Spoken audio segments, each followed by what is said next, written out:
Hello dear students. Today we will discuss about nutrition and food of fish. Nutrition means કે પોષણ. ફિશને પોષણ છે એ કઈ રીતના છે આપણે ફિશ કલ્ચર કરવું હોય તો એમાં કઈ રીતના એને પોષણ પૂરું પાડવામાં આવે છે એના વિશે ડિસ્કસ કરવાની છે. આપણે અગાઉના લેક્ચરમાં એના 2 ટોપિક છે એ ભણી ગયા છીએ. તો આજે ન્યુટ્રિશન એન્ડ ફૂડ વિશે ડિસ્કશન કરીશું. First of all, nutrition and food. 2 types of food are given to cultivated fish. 2 ટાઈપના ફૂડ છે એ કલ્ટિવેટેડ ફિશ એટલે આપણે જે કલ્ચરલ કરતા હોય છે ફિશનું એને આપવામાં આવે છે. લાઈવ ફૂડ એન્ડ સેકન્ડ છે formulated food. Live food means કે જીવંત અને ફોર્મ્યુલેટેડ મીન્સ કે બનાવેલું, એડિંગ કરેલું. નેક્સ્ટ આપણે જોઈએ તો formulated food has high nutrition value then live food but in some stage of fish cultivation as like expounding live food is necessary, so sometimes mixture of live food and formulated food are also used to given them. Formulated food છે એ high nutrition વેલ્યુવાળું હોય કારણ કે બનાવેલું હોય, જે વસ્તુ જેવી requirement હોય નેસેસિટી એ રીતના છે ફોર્મ્યુલેટેડ ફૂડ છે બનાવવામાં આવે છે. એટલે લાઈવ ફૂડ કરતાં વધારે ન્યુટ્રિશનલ વેલ્યુ હોય છે. બટ ઘણી વખત છે સ્પાઉન્ડિંગ સિઝન હોય, બ્રીડિંગ સિઝન, એ દરમિયાન છે ને લાઈવ ફૂડ આપવું જરૂરી હોય છે. એના માટે લાઈવ ફૂડ છે એ બેસ્ટ હોય છે. તો અને ઘણી વખત છે ફિશને લાઈવ ફૂડ અને ફોર્મ્યુલેટેડ ફૂડ છે બંનેનું મિક્સચર આપવામાં આવે છે. તો ફર્સ્ટ આપણે ડિસ્કસ કરીશું લાઈવ ફૂડ પર. 2 types of live food are given two fish in culture tank. Culture tank હોય છે એમાં 2 પ્રકારના છે લાઈવ ફૂડ છે એને આપવામાં આવે છે. ક્યાં ક્યાં? તો કે ફર્સ્ટ છે ઝૂ પ્લેન્કટોન, સેકન્ડ છે ફાઇટોપ્લેન્કટોન. ઝૂ પ્લેન્કટોન અને ફાઇટોપ્લેન્કટોન છે એને આપવામાં આવે છે. ફાઇટોપ્લેન્કટોન ક્યાં ક્યાં? તો કે મેલોસીરા, નિઝિયા, ચિટોસિરન, પછી સિલિન્ટ્રોથેકા, રાઇઝોલેનિયા, સ્કેલેટોન્સ, ટર્બેલારિયા, થેલેસીરા, કોલેરિયા આર ઇન્ક્લુડિંગ ફાઇટોપ્લેન્કટોન્સ. આ બધા ફાઇટોપ્લેન્કટોન છે એને ફૂડ તરીકે આપવામાં આવે છે ને બાકીના છે while zooplankton like brachiomonas, moina, daphnia and artemia are use to fish food. એટલા જે લાઈવ ફૂડ છે એ આ તરીકે આપવામાં આવે છે. જે ફાઇટોપ્લેન્કટોન મીન્સ કે વનસ્પતિને લગતા છે, ફાઇટો મીન્સ પોતાની રીતના પોતાનો ખોરાક બનાવે છે એવા, અને ઝૂ મીન્સ કે એનિમલ જેવા પ્લેન્કટોન્સ જે હોય છે એ બધા. નેક્સ્ટ આપણે જોઈએ ન્યુટ્રિશનલ રિક્વાયરમેન્ટ. આપણે કોઈ પણ ફૂડ એને આપવું છે તો ફૂડ આપતા પહેલાં આપણે એને વિચારવું પડે કે કેવું ફૂડ આપશું આપણે એને, એની રિક્વાયરમેન્ટ શું છે, કઈ ફિશની કેવી છે, તો એ જાણીએ. Fish are decide into 2 types such as herbivorous and carnivorous according to their feeding habitat. Fish છે આપણે 2 ટાઈપની હોય છે, હર્બિવોરસ હોય છે અને બીજી છે કાર્નિવોરસ હોય છે. હર્બિવોરસ મીન્સ કે જે શાકાહારી કહી શકાય અથવા તો હર્બ, તૃણાહારી પણ કહી શકાય છે, હર્બ લેતી હોય છે એવી. અને બીજી છે કાર્નિવોરસ, જે માંસ લેતી હોય છે, લાઈવ ફૂડ તરીકે યુઝ કરતી હોય છે એ બધી ફૂડ. અને ઓમનીવોરસ ફિશ પણ છે એ ઘણી હોય છે. Omnivorous like use proteinous food while herbivorous use carbohydrate in their food. Omnivorous food જે ફિશ હશે એ પ્રોટીનિયસ ફૂડ વધારે પસંદ કરે છે, જ્યારે હર્બિવોરસ હશે તો એ કાર્બોહાઈડ્રેટને ફૂડ તરીકે વધારે પ્રિફર કરે છે. Fish require 40% or more essential nutrient among the most are important are. 40 ટાઈપના જે એસેન્શિયલ ન્યુટ્રિયન્ટ્સ છે એ ફિશને જરૂરી હોય છે. એમાંના protein, carbohydrate, lipid, vitamin, mineral, trace element જે એને અલગ અલગ ફૂડ તરીકે આપવામાં આવે છે. પ્રોટીન, કાર્બોહાઈડ્રેટ અને લિપિડ છે એની રિક્વાયરમેન્ટ વધારે હોય છે તો એને એનર્જી ફૂડ કહેવામાં આવે છે.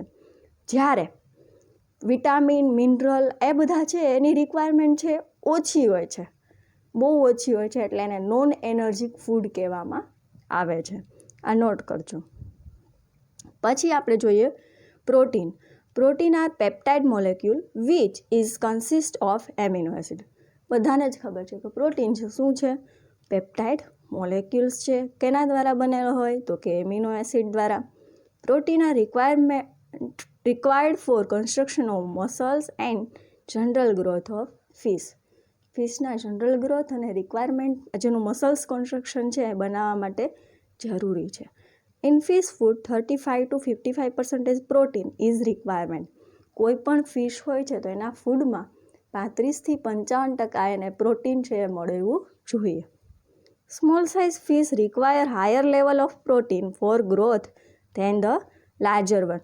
નાની માછલીઓ છે એને વધારે પ્રમાણમાં પ્રોટીનની જરૂર હોય છે મોટી માછલી કરતાં, બિકોઝ ઓફ કે એનો ગ્રોથ હજી થયેલો હોતો નથી અને ગ્રોથ કરવા માટે વધારે પ્રોટીનિયસ ફૂડની જરૂર પડે છે.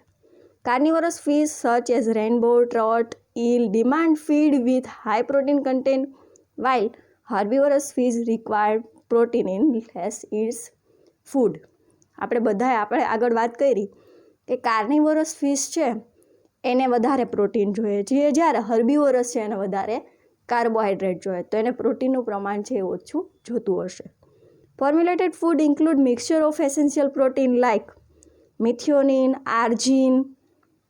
Arginine, threonine, tryptophan, valine, isoleucine, leucine, phenylalanine, histidine, આ બધાને છે યુઝ કરવામાં આવે છે. એમિનો એસિડ છે અને ફૂડ રિક્વાયરમેન્ટમાં એડ કરી દેવામાં આવે છે. પછી આપણે જોઈએ carbohydrate. Carbohydrate are available in form of saccharide and polysaccharide.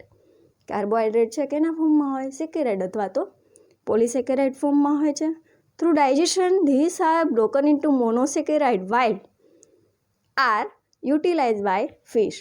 જે ડાયજેશન માટે છે મોનોસેકેરાઇડમાં બ્રેકડાઉન થાય છે. કોઈ પણ કાર્બોહાઈડ્રેટ આપણે લીધેલું હોય તો એનું બ્રેકડાઉન કેમાં થાય? તો કે મોનોસેકેરાઇડમાં, એક મોલેક્યુલ્સમાં. Some monosaccharide are oxidize and some stored in liver glycogen or convert into fat while serve as a reserve energy source during food storage. Monosaccharide છે એના ઓક્સિડાઇઝ થાય એટલે અમુક ટકા છે એ કેમાં? તો કે ગ્લાયકોઝન તરીકે લીવરમાં છે સ્ટોર થશે ફૂડ એનર્જી માટે, જ્યારે બીજું છે પછી જ્યારે એને રિક્વાયરમેન્ટ હોય ત્યારે ફૂડ સોર્સ તરીકે એને યુઝ કરી શકશે. Herbivorous fish need more carbohydrate in their feed than the carnivorous. આગળ પ્રોટીનમાં જ આપણે વાત કરી કે કાર્નિવરસ ફિશને પ્રોટીન વધારે જોઈએ છે, જ્યારે હર્બિવરસને છે કાર્બોહાઈડ્રેટ વધારે જોઈએ છે. Approximately 40% or less than 40% carbohydrate is sufficient in fish food. 40% છે એ ફિશ ફૂડમાં કાર્બોહાઈડ્રેટ જોઈએ. Rice and wheat grain with husk is important source of carbohydrate in formulated food. Husk means ફોતળાવાળા ઘઉં અથવા તો વ્હીટ, જે રાઈસ અને વ્હીટ છે એનો યુઝ કરવામાં આવે છે.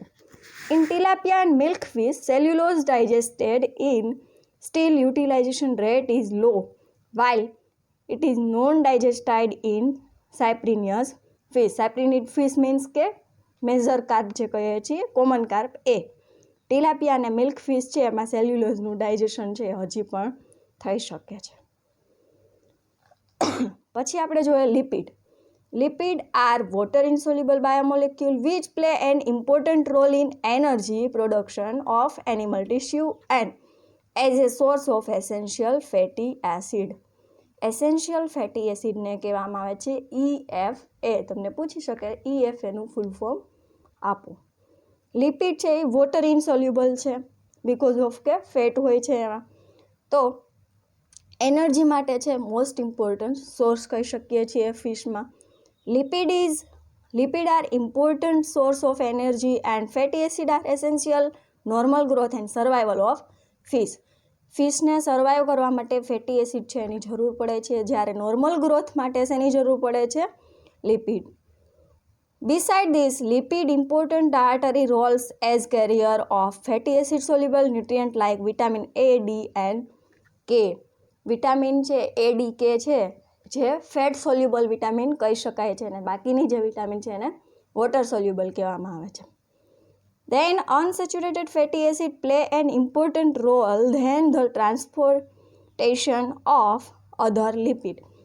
અનસેચ્યુરેટેડ ફેટી એસિડ છે એનો વધારે ઇમ્પોર્ટન્ટ રોલ હોય છે ટ્રાન્સપોર્ટેશન કરવા માટેથી લિપિડનું. Lipid specially phospholipid and sterol ester play vital role in structure of biomembrane. કોઈ પણ એનિમલની અંદર બાયોમેમ્બ્રેન આવેલી હોય છે. તો એના સ્ટ્રક્ચર માટે ફોસ્ફોલિપિડ અને સિરોસિરોલ છે એને જરૂરી છે, જે સેલ્યુલર અને સબસેલ્યુલર લેવલમાં જોવા મળે છે. પછી આપણે જોઈએ lipid. Lipid are involve in many other aspect of metabolism like steroid hormone biosynthesis. Beside the long chain poly unsaturated fatty acid, જેને પુફા કહેવામાં આવે છે, એનું ફૂલ ફોર્મ પણ તમને પૂછાઈ શકે છે. પ્રિકોર્સર ઓફ પ્રોસ્ટાગ્લેન્ડિન ઇન ફિશ. પ્રોસ્ટાગ્લેન્ડ્સ હોય છે એનું ધ્યાન રાખવા માટે પણ ફેટી એસિડ છે એ જરૂરી છે. Commonly lipid is not less than 10% and not more than 20% can added fish diet with excellent result. Fat છે કેટલું, તો કે 10%થી ઓછું પણ ન હોવું જોઈએ અને 20%થી વધારે પણ ન હોવું જોઈએ. In carb requirement of lipid is approximately 5 to 6%. જે કાર્બ હોય છે એમાં 5 થી 6% છે ફેટ જરૂરી હોય છે. Mostly hearing oil and corn oil is use to lipid source in formulated food while fulfill the requirement of linolenic and linoleic acid and palmitic and oleic acid. જે આ 4 ફેટી એસિડ છે એની requirement પૂરી કરવા માટેથી corn oil અથવા તો hearing oil use કરવામાં આવે છે. Hearing માછલીમાંથી hearing oil છે એ બનાવવામાં આવે છે, જ્યારે કોર્ન ઓઇલ છે એ મકાઈમાંથી આપણે લઈ શકીએ છીએ. Sometimes soybean oil, vegetable oil and animal fat are also use source of lipid. પછી આપણે જોઈએ vitamins. Vitamin are complex and essential organic trace element. Vitamin છે એ કોમ્પ્લેક્સ જટિલ હોય છે અને જરૂરી એસેન્શિયલ ટ્રેસ બહુ ઓછી માત્રામાં જરૂર હોય છે. Water soluble vitamin except choline and inositol soluble growth factor જેને કહી શકાય છે as cofactor and coenzyme are necessary to be incorporated in fish diet is can not synthesis in body tissue. જે વિટામિન છે કોફેક્ટર અને coenzyme તરીકે work કરે છે એ બોડી ટિશ્યુમાં સિન્થેસિસ થતી નથી, તો એ બહારથી આપવામાં આવે છે, જેને કોલિન અથવા તો ઇનોસિટોલના ફોર્મમાં. Which type of vitamin are necessary in fish and in how much ratio it is unknown. એનો રેશિયો કેટલો હોય છે અનનોન હોય છે. But some vitamin are useful in process of metabolism which give in below. ઘણી બધી vitamin છે એ energy source અથવા તો મેટાબોલિઝમ માટે જરૂરી છે, તો એ વિટામિન જોઈએ. વિટામિન B1 કાર્બોહાઈડ્રેટ મેટાબોલિઝમ માટે નેસેસરી છે. B6 પ્રોટીન મેટાબોલિઝમ માટે. વિટામિન C પ્રોટીન સિન્થેસિસ માટે. વિટામિન D કેલ્શિયમ અને ફોસ્ફરસના મેટાબોલિઝમ માટે જરૂરી છે. Vitamin A calcium transport across the some membranes, reproduction, embryonic development and cellular and subcellular integrity. એના માટે વિટામિન A જરૂરી છે. જ્યારે vitamin E related to production of high unsaturated fatty acid or for anti sterility માટે છે એ જરૂરી હોય છે. Requirement of vitamin may be change according to size, age and environmental factor. Requirement છે એની અલગ અલગ રહેતી હોય છે, જેવું એન્વાયરમેન્ટ, સાઇઝ અને કોઈ પણ એજ ઉપર ડિપેન્ડ હોય છે. Commonly 0.1% mixture of vitamin are used in formulated food. 0.1% vitamin છે એડ કરવામાં આવતી હોય છે. પછી આપણે જોઈએ મિનરલ્સ. મિનરલ્સ ને વિટામિન છે એ નોન એનર્જીક ફૂડ કહી શકાય છે, જ્યારે કાર્બોહાઈડ્રેટ, લિપિડ અને પ્રોટીન છે એને એનર્જી ફૂડ કહેવામાં આવે છે. Mineral are requirement in small quantity in the diet. Minerals છે એ સ્મોલ ક્વોન્ટિટીમાં જોતા હોય છે. Through minor quantity added the mineral nutrition is not less important. આપણે ભલે એને ઓછા પ્રમાણમાં લેતા હોય પણ એ ઓછા ઇમ્પોર્ટન્ટ છે એવું કહી શકાય નહીં. This is very essential to be supplemental in fish diet because fish are not capable of synthesising them. એના માટે જરૂરી છે, કારણ કે પોતાની બોડીમાં છે કોઈ પણ મિનરલ્સ છે સિન્થેસાઇઝ થતા નથી. Mineral are important cofactor in process of metabolism as well as in the formation of skeletal system of fish. ફિશની સ્કેલેટલ સિસ્ટમ માટે મિનરલ્સ છે એ જરૂરી છે. Calcium, phosphorus, chlorine, sodium, magnesium are known as bulk element. જે bulk means થોડાક વધારે પ્રમાણમાં જોતા હોય છે. જ્યારે while copper, cobalt, iron, iodine, manganese, selenium, zinc, aluminium, chromium, vanadium are as trace element બહુ ઓછા પ્રમાણમાં છે એની જરૂર હોય છે. Fresh water fish so higher mineral requirement compared to the marine fish as sea water is enrich the most essential mineral. જે fresh વોટરની માછલીઓ હોય છે એને મરીન વોટરની ફિશ કરતાં વધારે પ્રમાણમાં મિનરલ્સની જરૂર હોય છે, બિકોઝ ઓફ કે મરીન વોટર છે એમાં ફૂલ ઓફ જે મિનરલ્સ છે એ આવેલા હોય છે, જ્યારે ફ્રેશ વોટરમાં એટલા મિનરલ્સ હોતા નથી. પછી જોઈએ minerals are there function in fish R given below. જે મિનરલ્સ છે શાના માટે જરૂરી છે આપણે જોઈએ તો first calcium essential four blood clotting. Blood clotting છે, કેલ્શિયમની ઉણપ હોય તો બ્લડ ક્લોટિંગ છે થતું નથી, એના માટે જરૂરી છે. મસલ્સ ફંક્શન માટે, પ્રોપર નર્વ ઇમ્પલ્સ ટ્રાન્સમિશન માટે, જે નર્વસ સિસ્ટમ છે એ કામ કરવા જરૂરી હોય તો કેલ્શિયમ છે એ જરૂરી છે. Osmoregulation and cofactor in enzymatic process. જ્યારે phosphorus involve in energy transportation, permeability of biological membrane, genetic coding, general control of reproduction and ovulation through hydration and growth. Hydration અને ગ્રોથ માટે પણ phosphorus છે એની જરૂર પડે છે. જ્યારે cobalt in survivability and growth and synthesis of vitamin B12 જે સૌથી વધારે જરૂરી છે. કોબાલ્ટ માટે વિટામિન B12 છે એ સિન્થેસાઇઝ થાય છે કોબાલ્ટથી. પછી મેંગેનીઝ જોઈએ તો ગ્રોથ ફેક્ટર માટે, જ્યારે આયર્ન જોઈએ તો એઝ એ રેસ્પિરેટરી ફંક્શન માટે છે આયર્ન જરૂરી છે.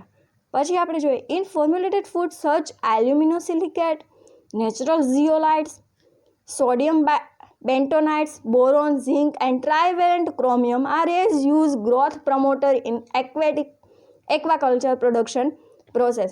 એના માટે ગ્રોથ પ્રમોટર આ બધી છે એની પણ જરૂર પડે છે. તમને ગ્રોથ પ્રમોટર પૂછાય તો આ બધી ગ્રોથ પ્રમોટર આવી શકે છે. Antibiotic, hormone and pigment R also use to stop bacterial and fungal infection in normal growth. Normal growth કરવો હોય તો એના માટે પાછું એન્ટીબાયોટિક અને હોર્મોન્સ પણ આપવા જરૂરી છે. તો પહેલાં હોર્મોન્સ વિશે ડિસ્કશન કરીએ.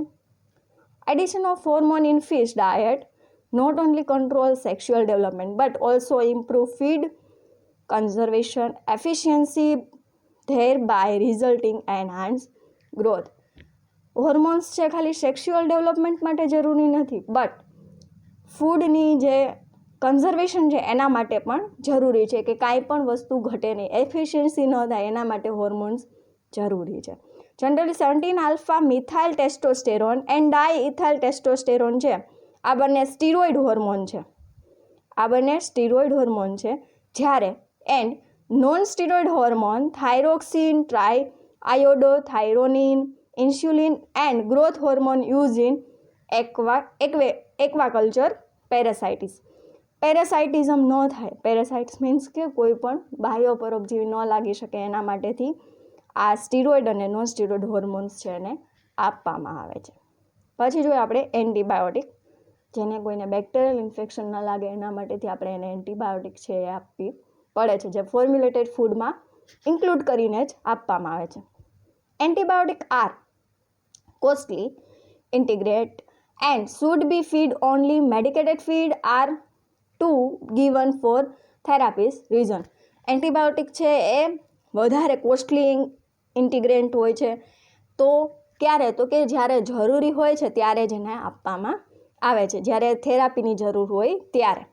The use of certain antibiotic as growth promoter in fish demonstrated. Example virginiamycin, terramycin. Virginiamycin, terramycin છે એને ગ્રોથ પ્રમોટર માટે આપવામાં આવે છે. Antibiotic such as sulphonamides, tetracycline, fluoroquinolones, nitrofurans, erythromycin and chloramphenicol are use as chemotherapy and chemoprophylaxis. જ્યારે chemotherapy અને કીમોપ્રોફાઇલેક્સિસમાં છે આટલી એન્ટીબાયોટિક છે એ આપવામાં આવે છે એને. Thank you.